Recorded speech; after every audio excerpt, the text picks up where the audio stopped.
Okay, hello everybody. Nice to see quite many participants in our webinar. We have organized several webinars before, but this webinar has the most number of participants. At the moment, we are more than 20, including the speakers. My name is Gytis Cibulskis. I will be the moderator for this seminar. And we are organizing this seminar in the framework of Erasmus Plus program project, Video Systems in Education. So in invitation and in agenda, you also see the links to our website. I will not go through the introduction of the projects and will not take time for that. You are all invited to visit our project website, join our VISA community on Google+, and also follow the project results. We are developing several guidebooks on how to use video in education, including flipped classroom, video conferencing, global classroom. So this webinar is dedicated to gamification, and we have some invited speakers here. We will have a few presentations, bigger presentations, and then we will have some smaller shorter presentations from our project partners and also from some external presenters from business world. So first speaker in our webinar is Isholdt, representing one of our partner institutions from Denmark. So Anne, floor is yours. I will share your presentation now, and please introduce yourself and go on with your Thank presentation. you very much. So my name is Anne, and I work currently as a pedagogical IT consultant. And at our organization, we also like to focus on what impact games can have on our learning. I'm going to talk a little bit about why it works so well with games and learning, and also that there are 4 different ways to approach this. At least that's how I see it. So when we talk about games in learning, it's good to have a starting point when you try to define what a game really is, to understand what makes it a great tool for learning. So what I like to do is to divide it, or at least to compare it to what is going on when you have free play compared to what is inside a game. When you play, the rules are negotiable. You make them up as you go along, and there might not be a goal at all, or at least it's unclear. The focus will be on the process, meaning that, well, it's good to play as long as you play and suddenly it's over. You improvise as you go along. So that's what the characteristics of play is. On the opposite hand, when you have a game, you have a fixed set of rules. You have clear goals. You will always know what is expected of you. And most of these goals will also be divided into sub-goals. So the focus is on the result, but not only, of course, it's clearly tied to the process also, but you will always have the result in the perspective somehow. And the missions or the different goals in the game will form a path, so you can't just improvise. You can't make up a new goal as you go along, for example. And if I should define what a good learning game is, I'd say it's a combination of storyline and rule system. There are games that are based purely on rules, like Tetris here, for example. It's a very abstract game, and it doesn't have a story. You just combine these blocks and you get points. Now this is fine because it's engaging still, but if you want to have learning and something that you can transfer afterwards, you need to have a context for these rules. and that's where the storyline is good, because the storyline will stimulate the imagination and create immersion and drive. So this mix is very appealing, and when it comes to learning, because when we try to understand ourselves as humans, we use narratives, and when we try to learn something, we do it through imitations and experimentation. So this is very similar to what is going on in games. So in the narrative, we can recognize ourselves, and throughout history, mankind has used stories like myth, parables, fables to pass on knowledge about human life. So good stories are often built upon conflict or dilemma, and that's the same case with games. Games have problems, dilemmas, and conflicts, and you need to solve them. So that's very lifelike. And in real life, we also use trial and error. In many situations, we will try to go this way or the other way. We'll try to use one tool or the other until we find a solution. This is the same in many games. Certain games also let the player simulate a role or an event and allow the player to improve their performance by observing others in the game. So that's at least some good explanations for what is appealing about games. But there are a lot of other areas where I think games excel in doing this. So one of the things is that it's learning by doing. It's experience-based. It's something that you do, and it's almost like a real experience in real life. So you get your hands dirty, so to say. You try out different things. So it's opposite to just reading about something in theory. You try it out. But games also create immersion and ownership. Often you will play a role and you become that person or a part of that universe or that special context, and that makes the player more engaged, because you take on a part, and your actions will have an actual impact on the result of this game, compared to if you're not dealing with interactive material, you will just feel more distant from that learning. So games are also multimodal. That means you have a lot of senses you can use. You have sound, you have text, you have visuals, and spatial and other modalities that will help you, to guide you and to make you understand in multiple ways.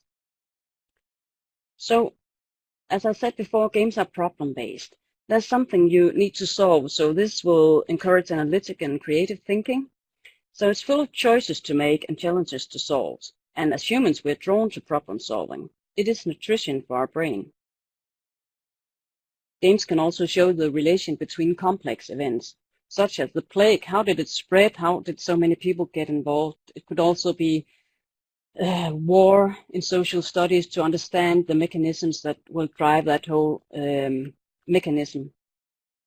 It could also go the opposite direction and show the micro level of war. How is it felt for an individual person in medieval times that you have wartime and your parents are dead, for example, and you need to survive on your own and so on. So they can both show the micro level, and they can zoom out and show how many events are tightly close together.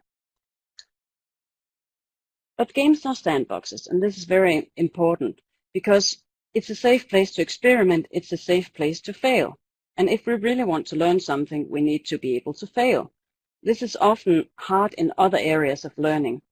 I mean, we have a lot of students that will be terrified to say something in class because they're afraid that it's wrong. But in games, it's all about trying and failing and trying again. So this is a place where it doesn't matter. It's all good, because it's supposed to be like that. You try and you fail, and you do it again until you may have success. Actually, as as Rasmus, my colleague who will speak later, we talked about the other day, it's up to 80% of the time that a player is failing when they're playing a computer game. And still they keep on playing because it's interesting, and there's no shame in failing. Games can also provide scenario competence. That means that you learn a lot from analyze the situation and make strategies of how to deal with that exact situation. So you can transfer that strategy to another situation in real life. Now, in games, you have this good balance between challenge and skill. I mean, you will never encounter something that you can't, problems that are bigger than you can solve. It will always be in a level that you can handle because they're divided into levels. And also, you might, in the beginning of a game, set the level to I'm novice or I'm a hardcore player, so you can differentiate it as you want to.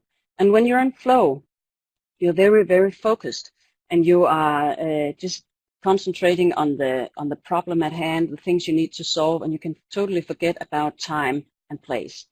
So that's why players end up sitting for 8 hours and have really sore hands and sore backs.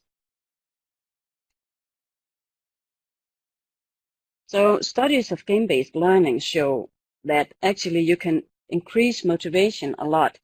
And this is the motivation to seek further knowledge about a subject, which is very important. So you will really spark an interest for this topic. But also the transferring of knowledge is greater, and the way they remember it afterwards. That's because it's stored in another part of our brain. It's like an actual experience, so we tend to remember it much longer.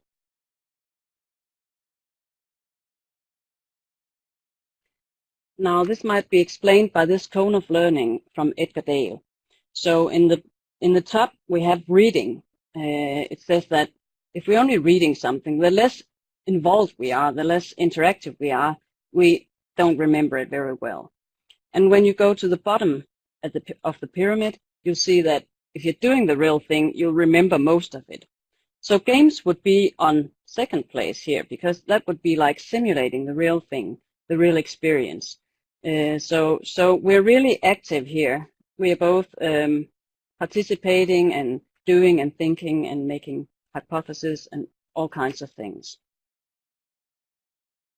Now that would also explain that if you, for example, have a simulation of an operation, which is a good way to practice instead of practicing on a live human being if you're not certain yet, you will tend to remember it more accurate than if you just read about this operation. Of course, you need some theory to back it up, but to experiment on a scenario like this will make you remember the things and also what went wrong and what went well and so on. Now, if we think about what way to work with games in learning will be right for you, I'll try to divide it into 4 ways, to 4 approaches. I'm going in the wrong direction. One thing is to learn about games. In this way, you will teach or you will treat the game as a novel, for example, and you will analyze it and look at the genres, the characters in the game, and look at it the way you analyze a book, for example. But you can also learn through games. So you can use, for example, a serious game, a learning game, or you can use any commercial game and then build something around it, a context for learning. So, of course, here it's important that you both have a briefing and a debriefing, that you create something around the game. It can never stand on its own. You need to have a guide or someone to tell you if you make the wrong hypothesis about something, that they can correct you and steer you in the right direction. Then there's the way to learn through game design.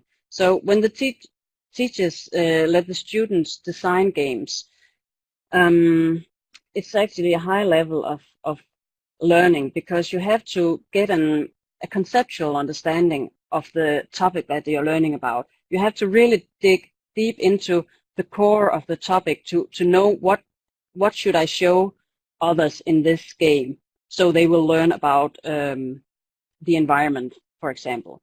So you really need to know your topic well to be able to teach others through the game design. When you make game design, you also become a learning designer. So it also gives the students a lot of knowledge about the didactics of the topic and their own learning path in this. And then in the end, we have the gamified learning. So here we'll take the elements from games, and it could, for example, increase motivation by dividing stuff into sub-goals to show the progress, to give feedback, have mechanisms that show feedback. It could also be competition elements. It could be loaded with a lot of social meaning and meaningful awards, not just points for the sake of points, but something that makes sense.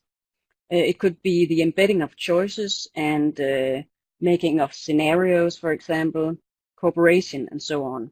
So it could be concrete learning material, but it could also be a teaching situation where you would get points for making certain actions.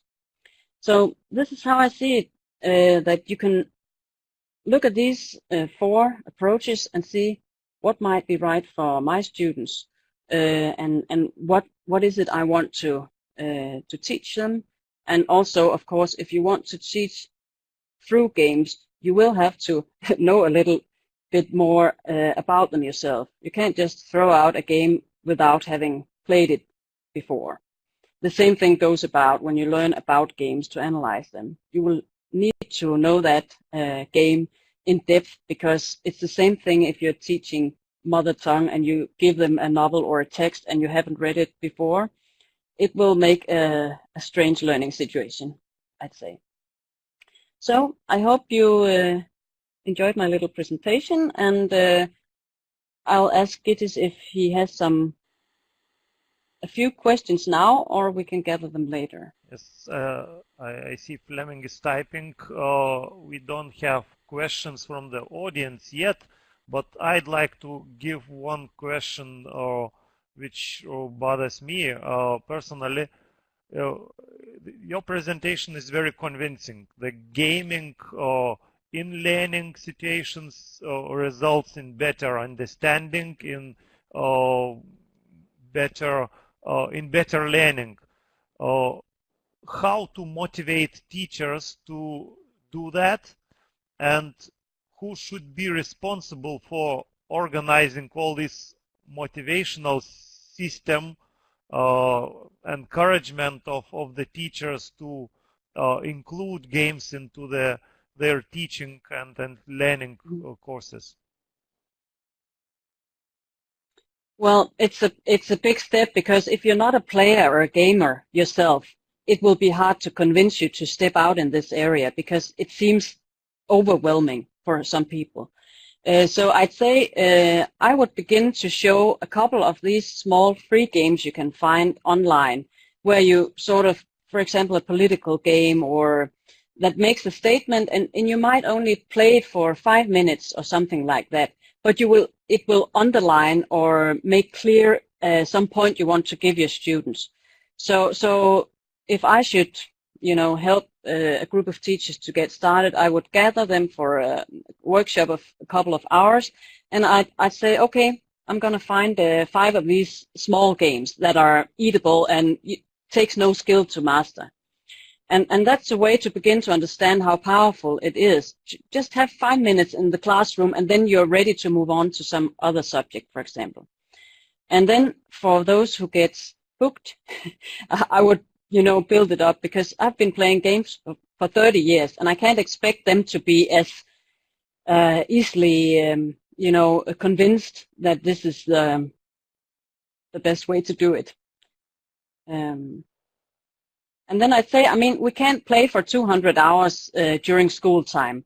So you might want to pick out a few examples from games, from big games, and say, okay, let's play for an hour and see where is the learning. potential in this game for 1 hour's play. That's like a frame that we can work within. And then maybe for bigger projects, you can work in your at home and play the game for a longer time. May I jump in? That answer your question? Yes, indeed. Thanks a lot. Or, Thomas, would you like to add something? Or Yes, I think another really crucial question when it comes to bringing games to learning settings is that you need to be able to present material to properly embed games into the setting. So it is not only about devices, it is also similar to working with movies or books. Rather, it is really helpful if you have a set of materials and questions and the right context to embed a game within a situation and to make sure that what you work on with the game fits in the curricula. So I think absolutely. One of the major things we have to do for the next few years is just create context, create materials, and help teachers experience or learn how this can be applied within a classroom setting. yes, and Absolutely. I see another comment also with the question from Gonzalo Parilla Galego. It's how yes, I consider quite theoretical approach to gaming, but just as Gitis is asking, how should institutions be involved?